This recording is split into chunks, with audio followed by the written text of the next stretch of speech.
Assalamualaikum warahmatullahi wabarakatuh. Baiklah, untuk pendidikan tajwid pada hari ini kita akan menyambung pelajaran 4 idgham ma'al gunnah dan idgham bila gunnah. Baiklah, sebelum itu harap murid bersedia dengan buku masing-masing dan kita tanda tangan baca doa. Bismillahirrahmanirrahim.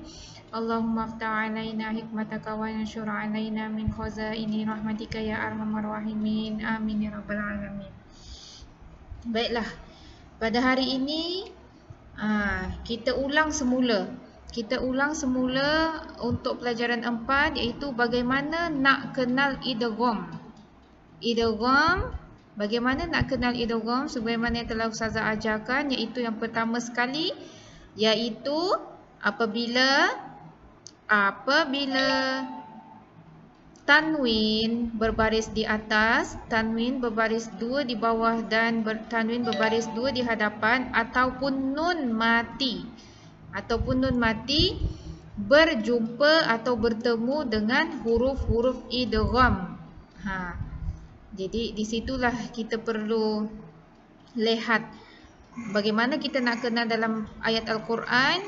Pertama sekali lihat dulu tanwin atau nun mati. Kemudian lihat sebelahnya, adakah ia huruf idgham ataupun huruf izhar halqi. Sekarang kita nak belajar tentang idgham. Baiklah, sebelum itu kita perlu kenali dulu. Yang pertama adalah bagaimana nak tentukan idgham al-gunnah. Bagaimana? Yang pertama tadi sama saja soalannya. Bagaimana nak kenal? Iaitu yang pertama adalah kita perlu mengetahui huruf-huruf idgham ada berapa? 4. Yang pertama iaitu ya. Yang kedua apa kelas? Waw. Okey, yang ketiga mim dan yang keempat adalah nun. Ya, iaitu apabila bertemu dengan 4 huruf ini. Jadi Ustazah akan berikan situasi. Bagaimana cara kita nak mengenal idgham ma'al gunnah? Ustazah akan berikan beberapa situasi dan kita akan bersoal jawab pada hari ini ya, melalui situasi berikut. Okey, situasi yang pertama adalah idgham ma'al gunnah pada nun mati. Idgham ma'al gunnah pada nun mati. Sekejap lagi kita akan lihat yang mana satu contoh untuk idgham ma'al gunnah pada nun mati. Kemudian situasi kedua adalah idgham ma'al gunnah pada tanwin. Kemudian situasi yang ketiga adalah contoh bagi huruf ya nun mati. Okey, kita lihat satu persatu. Okey, ini adalah pilihan jawapan yang pertama, pilihan jawapan yang kedua dan pilihan jawapan yang ketiga. Okey, jadi kita bincang. Nombor 1, idgham ma'al gunnah pada nun mati. Yang pertama, apabila dia mengatakan nun mati, kita kenal pasti nun mati. Yang mana satu nun mati? Okey, di sini yang pertama ada nun mati. Kemudian betul tidak? Betul. Kemudian yang kedua sebelahnya adalah dia adalah huruf salah satu daripada huruf idgham. Ya. Boleh. Kita boleh terima itu jawapannya, tapi belum lagi. Kita lihat dulu yang kedua, idgham ma'al gunnah pada tanwin. Kemudian yang ketiga contoh bagi huruf ya nun mati. Okey, yang pertama jawapannya adalah yes. Jawapannya adalah pilihan jawapan yang ketiga iaitu lan nu'minu. Iaitu dia dibunyikan dengan dengung idgham, bermaksud kita memasukkan nun mati, bunyi nun mati ke dalam sebutan huruf yang kedua yang berbaris. Huruf yang hitam ini adalah huruf-huruf idgham. Lan nu'minu. Okey, kemudian yang kedua, idgham ma'al gunnah pada tanwin. Yang mana satukah?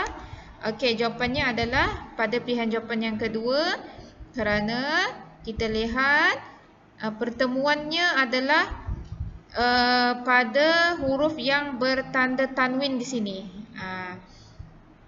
Pada tanwin iaitu kita lihat terus huruf yang bertanda tanwin yang mana? Huruf ya dan bertemu dengan huruf waw, iaitu huruf idgham ma'al gunnah. Inilah dinamakan idgham ma'al gunnah. Cara bacaannya adalah dengan memasukkan waliyyu wala nasir. waliyyin wala nasir. Jom ikut bersama ustazah. Waliyyin wala nasir. Dia masukkan terus bunyi. Masukkan bunyi yang dinamakan idgham. Idgham bererti masuk. Okey. Kemudian seterusnya yang ketiga, contoh bagi huruf ya pada nun mati. Kenapa? Kerana sebelum huruf ya ini adalah huruf nun mati. Ini adalah contoh bagi huruf ya pada nun mati, iaitu sebelumnya kita lihat adalah nun mati. Jadi bacaannya kita masukkan may yasha. Nun mati itu dihilangkan bunyinya kerana kita masukkan terus dengan huruf ya. May yasha. Ikut bersama ustazah. May yasha. Okey. Secara kesimpulannya, idgham al-ghunnah ni maksudnya adalah memasukkan huruf nun mati ataupun tanwin ke dalam sebutan bunyi huruf yang berbaris, iaitu pada huruf-huruf idgham. Okey, itu maksud idgham, memasukkan. Seterusnya, idgham bila gunnah pula. Idgham bila gunnah. Berapakah huruf idgham bila gunnah? Iaitu huruf idgham bila gunnah ada 2, ra dan lam. Bila gunnah ni maksudnya tanpa dengung. Okey, tanpa dengung. Mal gunnah dengan dengung. Okey. Kemudian yang pertama, okey. Kita lihat ni. Yang pertama, idgham ma'al gunnah pada tanwin. Okey, lihat contohnya iaitu pada Ghafurur Rahim. Dimasukkan tanwin, dimasukkan ke dalam sebutan huruf yang kedua, iaitu yang berhuruf ra. Ra bertemu ra. Ghafurur Rahim, iaitu tanwin bertemu dengan huruf ra. Kemudian yang kedua, idgham ma'al gunnah pada nun mati. Okey, kita lihat terus nun mati. Okey, nun mati bertemu lam, iaitu lam ini huruf idgham bila gunnah. Dimasukkan terus min ladun, min ladun, min ladun. Dimasukkan terus tanpa ada dengung, iaitu 2 saja yang tanpa dengung, huruf ra dan juga huruf lam. Okey. Seterusnya, kecuali yang tidak termasuk idgham. Bermaksud bunyinya ini tidak perlu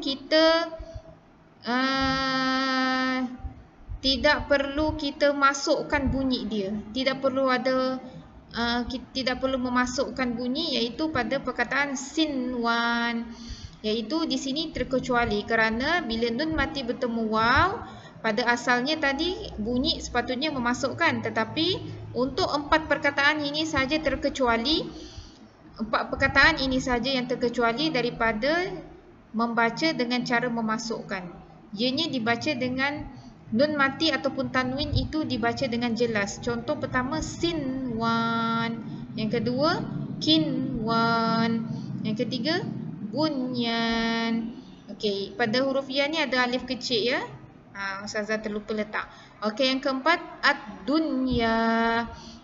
Sebutannya seakan-akan adalah seperti izhar halki, iaitu jelas, ya. Tetapi kalau kita lihat dia seolah-olah idgham al-gunnah. Betul tidak? Tetapi dia terkecuali, ya. Dalam kes ini ianya terkecuali. Ingat pada 4 perkataan ini. Okey, itu saja daripada ustazah pada hari ini. Sekian, terima kasih. Semoga berjaya, dan ustazah akan memberikan latihan kahut. Latihan kahut ataupun latihan di dalam buku. Ustazah akan umumkan selepas ini. Assalamualaikum warahmatullahi wabarakatuh.